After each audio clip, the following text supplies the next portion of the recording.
High above the German countryside on March 24, 1945, Franz Stigler knew he was about to die. At 22,000 feet, trapped in the cramped cockpit of his Messerschmitt Bf 109, he stared at the fuel gauge as it touched empty. The engine sputtered and choked, gasping for fuel that simply wasn't there anymore. Below him stretched nearly 50 miles of enemy territory, crawling with Allied forces who had been pushing across Europe for months. Behind him, his home airfield was impossibly out of reach. All around him, the sky belonged to American fighters. His hands trembled on the controls, not from the brutal cold that bit through his flight suit at this altitude, but from the absolute certainty of what was coming next. He had heard the stories whispered in briefing rooms and shouted in mess halls. American pilots were ruthless. They circled your parachute like vultures and finished what gravity started. They strafed helpless men dangling in the air or waited until you touched ground and turned you into target practice. They were animals, his commanding officer had told them. They showed no mercy to down German pilots. Franz believed every word because that's what they were all told, and in war, those stories became your reality. He glanced down at the patchwork of farmland and villages spreading endlessly below, each one occupied by Allied troops, tanks, and anti-aircraft batteries ready to blow him out of the sky. The Americans had earned their fury after years of brutal warfare. Franz had no illusions about what awaited him if they caught him. They had every reason to hate him, every reason to see him as just another enemy to eliminate. Then his engine gave one final choke and went completely silent. The propeller began spinning uselessly in the wind, offering no thrust, just dead weight. He was gliding now, riding on nothing but wings, thin air, and the laws of gravity pulling him inevitably downward.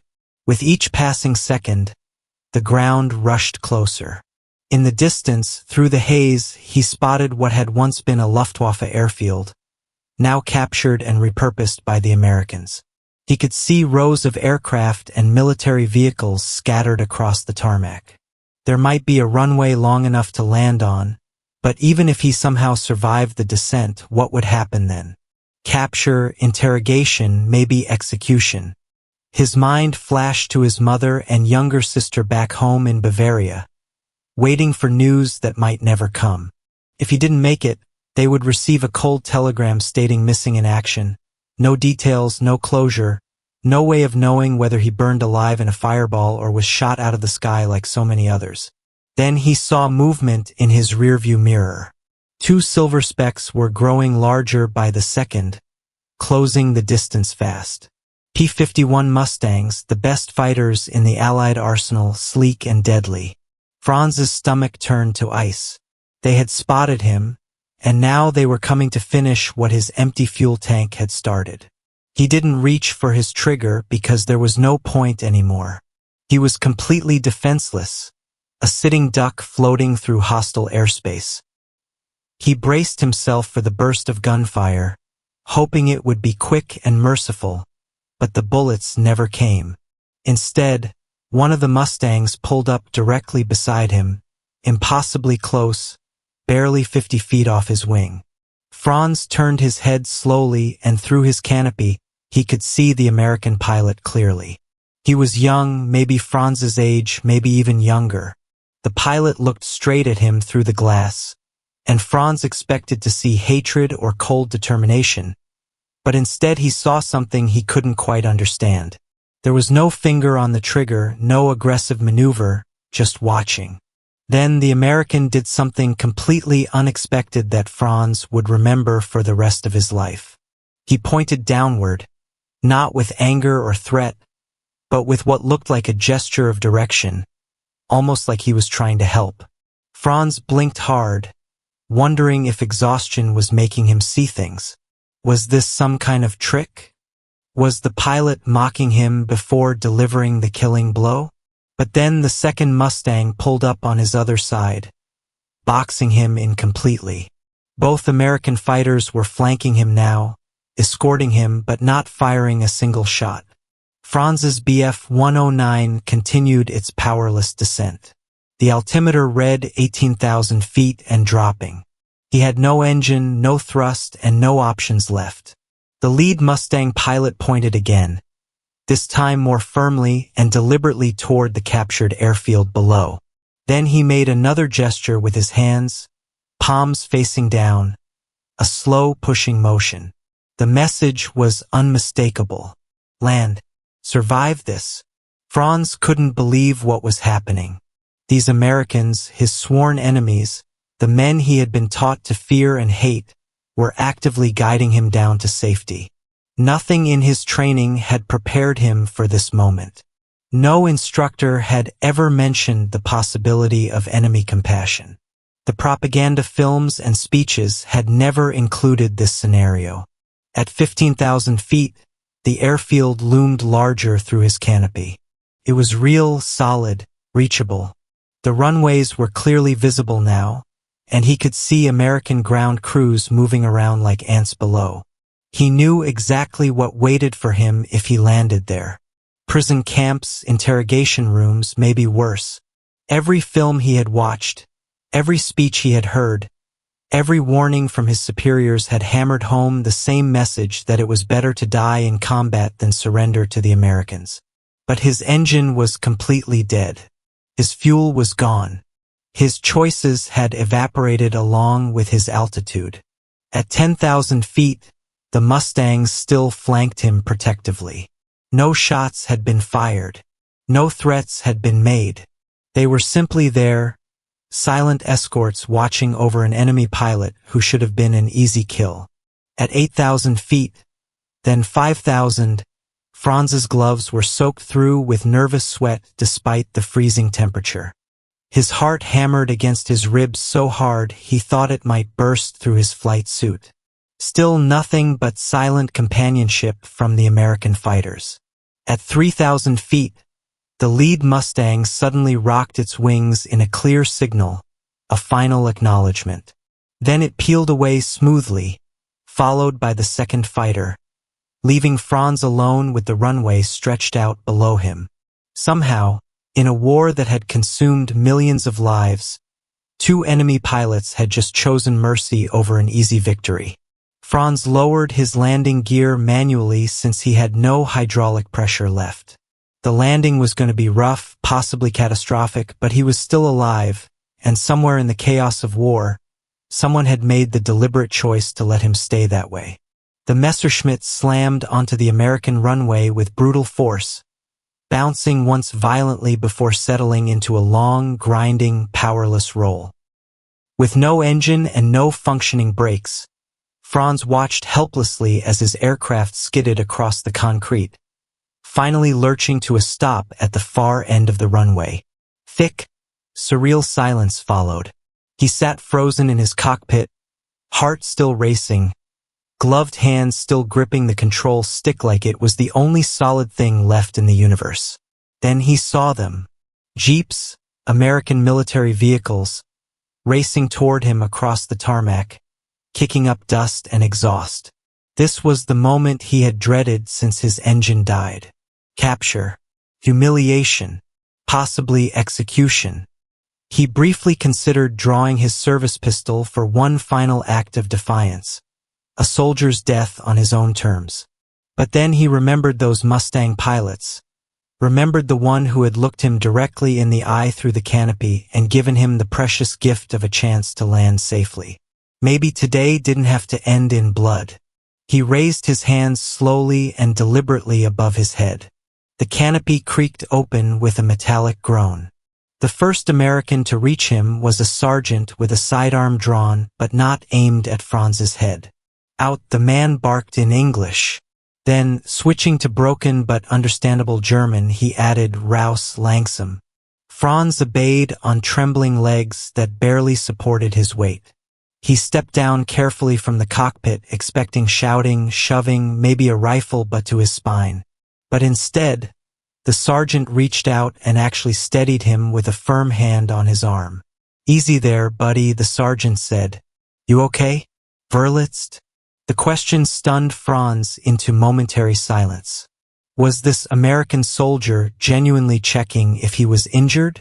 With what sounded like actual concern in his voice, Franz managed to say, "Not injured."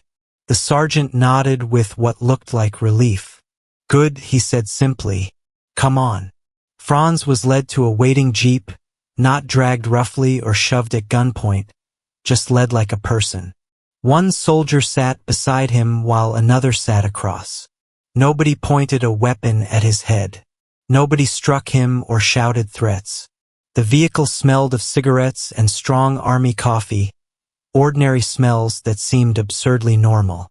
The soldier next to him offered a metal canteen without a word. Franz hesitated for a moment, wondering if this was some kind of test or trick, then drank deeply. The water was cold and clean and tasted like life itself. "Danke," he whispered hoarsely. "You're welcome, pal," the soldier replied with an easy smile. At the operations building, warmth engulfed Franz as he stepped inside. His flight suit was soaked through with sweat and frozen stiff from the altitude. An officer was waiting for him, a captain in his mid-40s wearing glasses and carrying an expression of professional courtesy. "Captain James Mitchell," he said in flawless German that surprised Franz. "Please sit." Franz looked at the chair in front of him. It wasn't a cold metal interrogation seat designed to intimidate prisoners. It was a cushioned office chair, worn but comfortable. On the desk sat a steaming cup of coffee, and next to it, 2 precious cubes of real sugar, luxuries that had disappeared from Germany years ago. "Would you like some?" Mitchell asked, already reaching for the pot. Franz could only nod, still too shocked to form coherent sentences. The warmth of the ceramic mug seared his frozen fingertips as he wrapped both hands around it. The rich aroma hit him like a physical blow, unlocking memories of childhood mornings before the war had consumed everything. He took a careful sip and it burned his tongue badly. He didn't care at all. It was the best thing he had tasted in years. "You met some of our better pilots today," Mitchell said conversationally, settling into his own chair across the desk. "Captain Joe Henderson and Lieutenant Charlie Brennan from the 357th Fighter Group. They saw your engine was out and figured you might prefer to live through the day." Franz stared down into his coffee, watching steam rise in delicate spirals. His voice came out barely above a whisper. "Why didn't they shoot me?"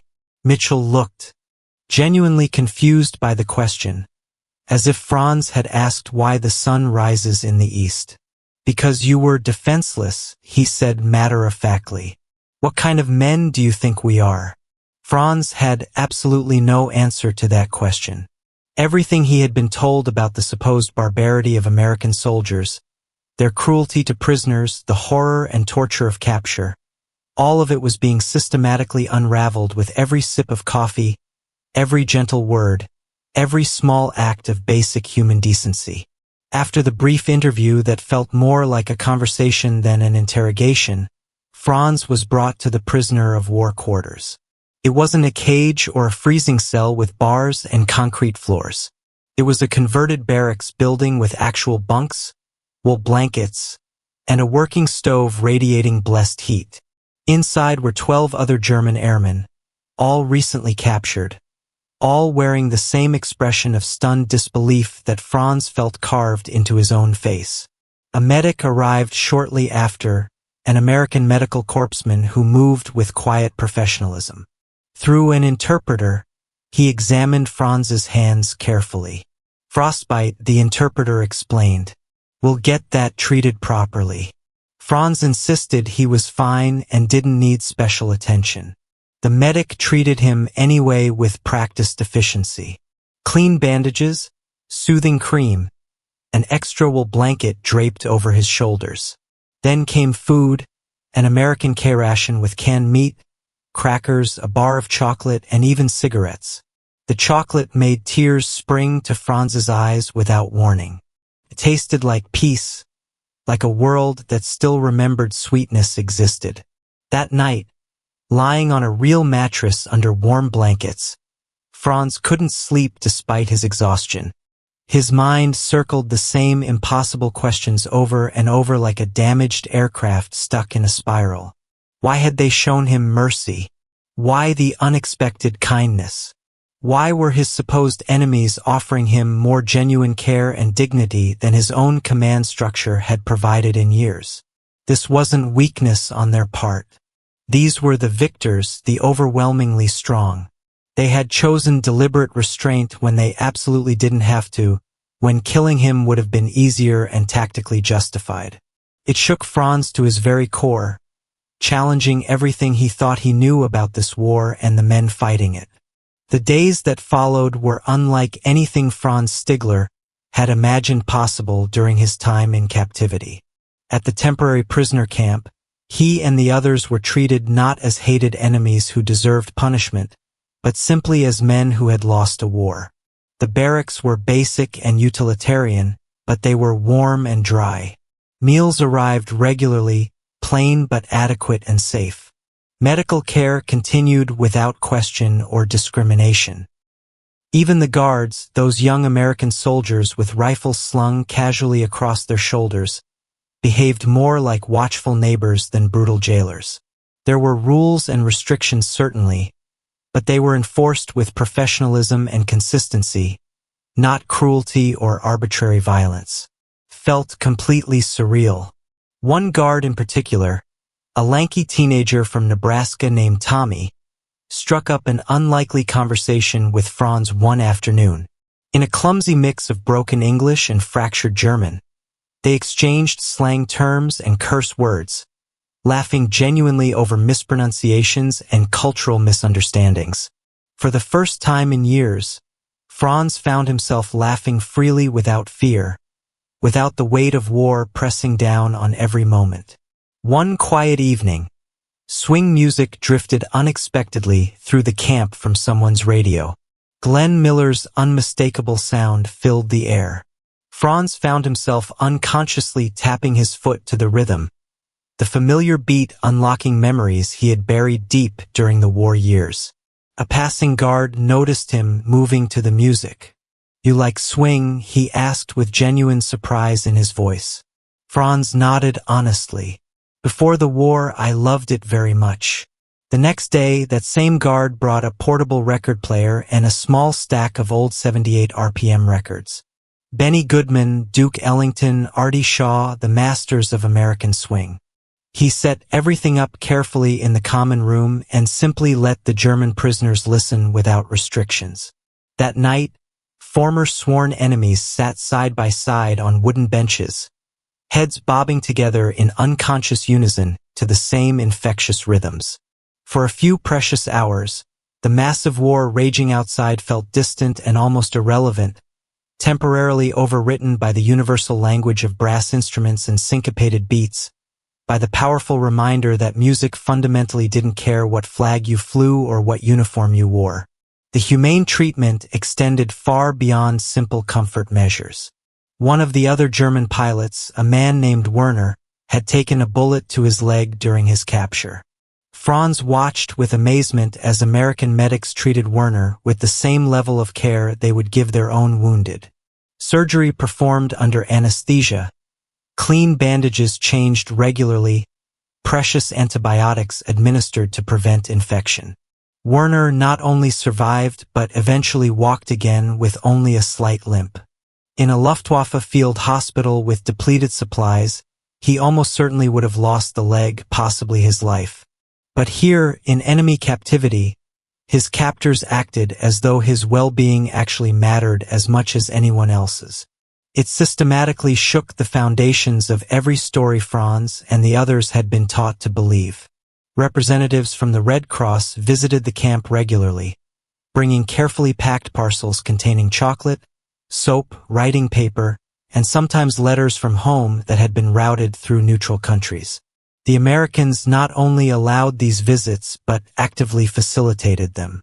The prisoners were permitted to write letters back to their families.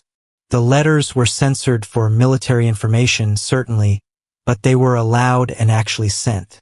Franz's letter to his worried mother was necessarily short and simple. I am alive. I am safe. The Americans have treated me well. Please don't believe everything you've been told about them. 3 weeks after his dramatic capture, a familiar face appeared unexpectedly at the barracks door. Captain Joe Henderson, the Mustang pilot who had guided Franz's dying aircraft down to safety, stood there holding a thermos of hot soup and a fresh pack of cigarettes. "Thought you might be hungry," he said casually through an interpreter, as if visiting captured enemy pilots was the most natural thing in the world. Franz stood speechless, struggling to process what was happening. Henderson smiled warmly and genuinely. "That was some really fine flying, by the way," he said. "Dead stick landing in a 109 on an unfamiliar runway with no power.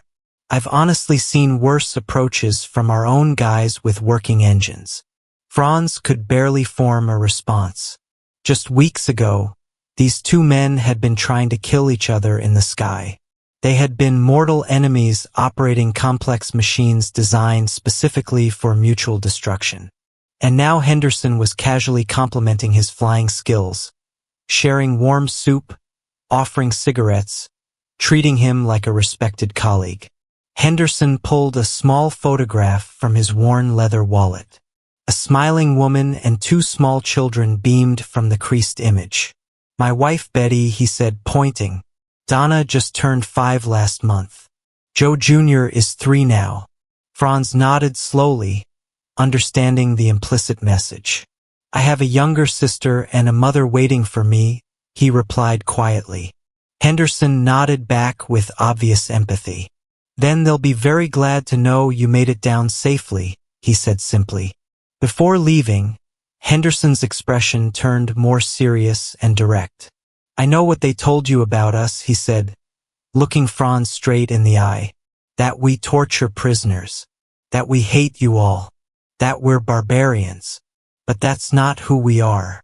You're going to be treated according to the rules. Geneva Convention standards.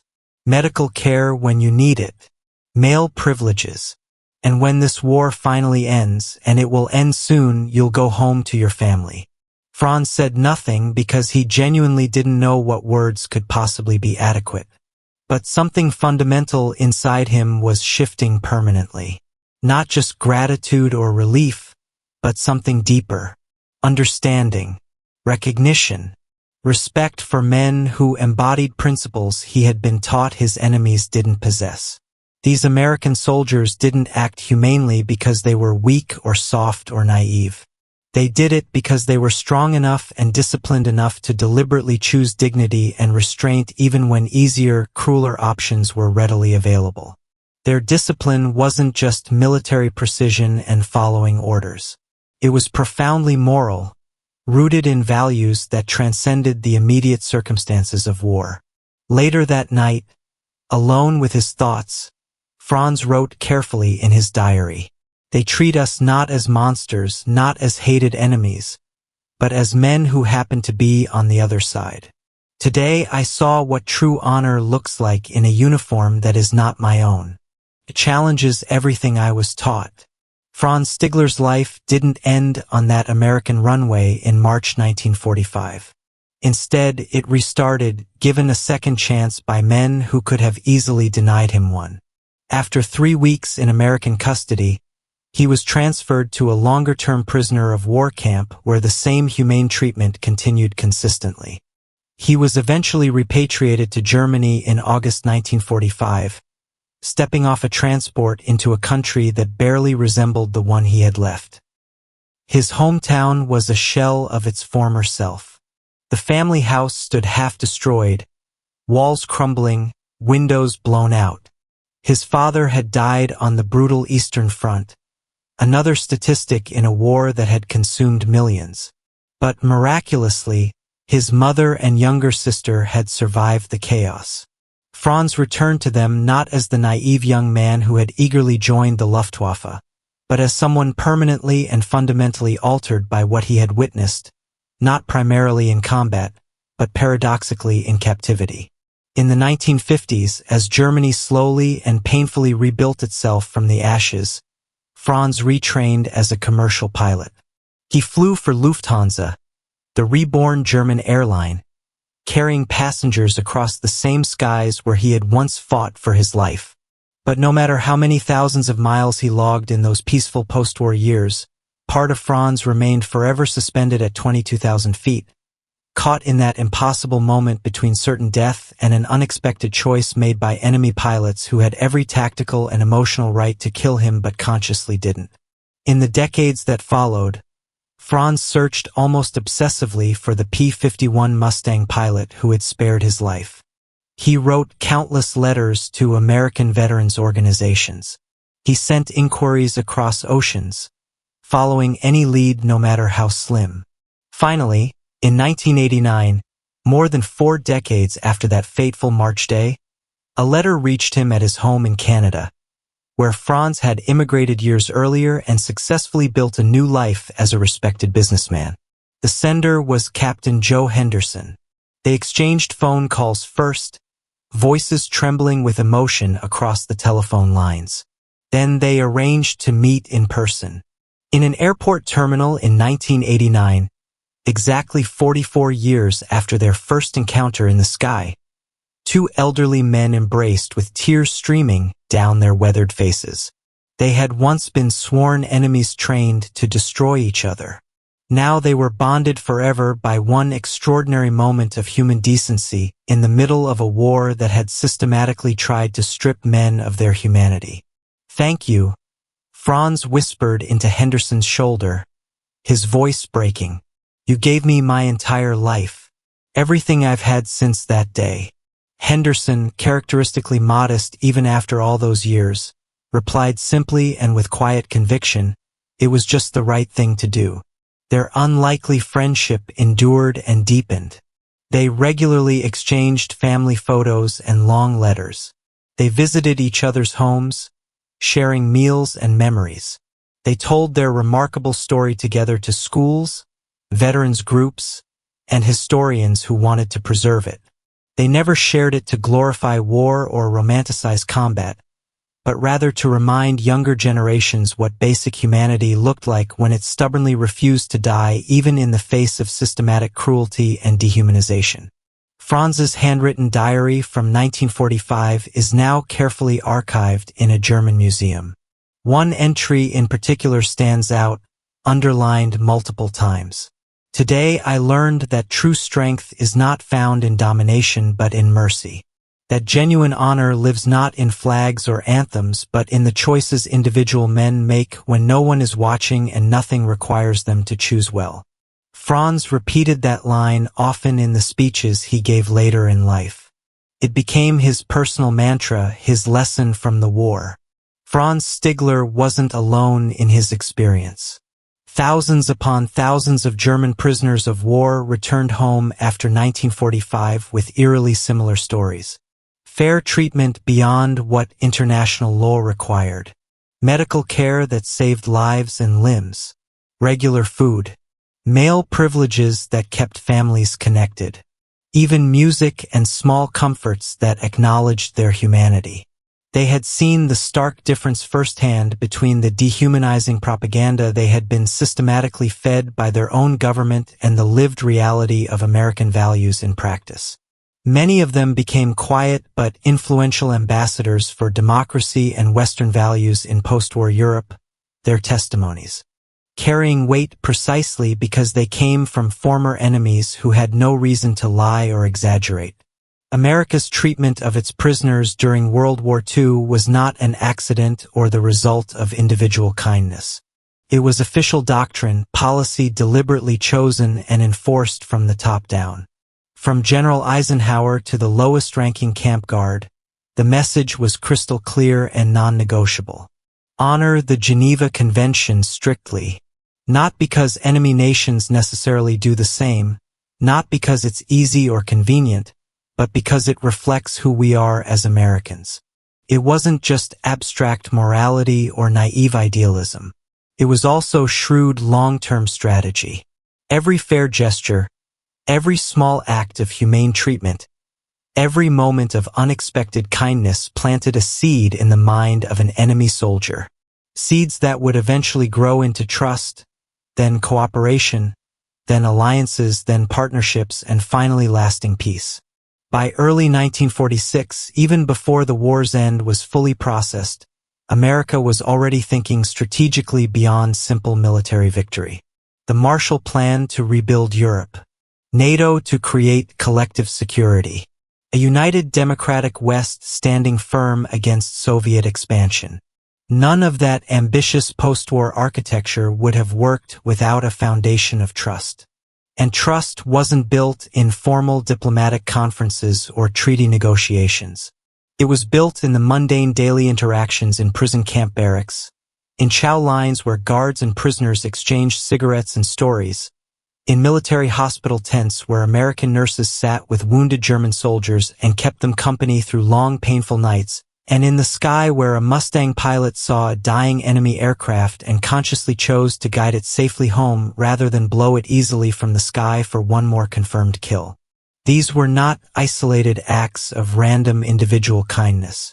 They were deliberate policy choices that became the foundational building blocks of the entire post-war international order that has largely kept peace in Europe for nearly 80 years since. Franz Stigler died peacefully in 2008 at the age of 92. But his extraordinary story lives on and continues to resonate. His grandson became a German Air Force pilot in the reunified democratic Germany. He flies in NATO missions now, often wing-to-wing with American pilots, the direct legacy of a choice made in March 1945 by men who could have chosen hatred but selected mercy instead. A choice to see across the artificial divide of war and recognize not just an enemy to be destroyed, but a human being deserving of dignity. A powerful reminder that how you treat the defeated fundamentally defines what kind of future becomes possible. And sometimes the truest and most lasting victories in any conflict don't come from bullets and bombs and confirmed kills, but from mercy, restraint, and the stubborn refusal to let war destroy what makes us human.